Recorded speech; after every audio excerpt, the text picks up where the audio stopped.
Next खबर शामिल करते हैं हमारे division bureau chief Mumtaz Hussain की रिपोर्ट के मुताबिक आईजी पंजाब अब्दुल करीम के अहकाम के मुताबिक सीपीओ सैयद खालिद महमूद हमदानी की ज़ेर सदारत गाजी पुलिस अफसरान और एहलकारों से पुलिस हेडक्वार्टर्स में मीटिंग। आईजी पंजाब के अहकाम के मुताबिक गाजी पुलिस अफसरान और एहलकारों की खिदमत के इतराफ़ में गाजी वीक मनाया जा रहा है। SSP ऑपरेशन, SSP इन्वेस्टिगेशन समेत दीगर अफसरान की शिरकत।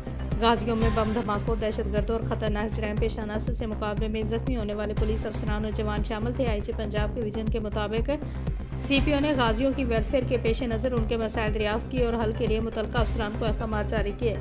आप सब हमारे लिए अज़म और शुजात की रोशन और काबिल तकलीद मिसाल हैं। CPO फ़र्ज़ की राह में अज़म और शुजात की ये जादुआ दास्तानें पंजाब पुलिस के लिए बाइस फ़ख्र हैं। बहादुरी की लाजवाब दास्तानें रकम करने वाले अफसरान और जवान रावलपिंडी पुलिस का कीमती असासा हैं, जिनकी वेलफेयर को हमेशा मुकद्दम रखा जाएगा। आपने मुल्क व कौम की हिफाजत के लिए अपनी जान की परवाह किए बगैर फ़राइज़ अदा किए। आप सब हमारे मौसन हैं। CPO दहशतगर्दी और जराइम पेशा अनासर के खिलाफ कार्रवाइयों में ज़ख्मी होने वाले पुलिस अफसरान हमारे हीरो हैं। हम हर मौके पर उनके साथ खड़े हैं। गाजी पुलिस अफसरान हमारा फ़ख्र हैं। IG पंजाब के विजन के मुताबिक उनकी वेलफेयर के लिए तमाम तर इक़दामात उठाए जा रहे हैं।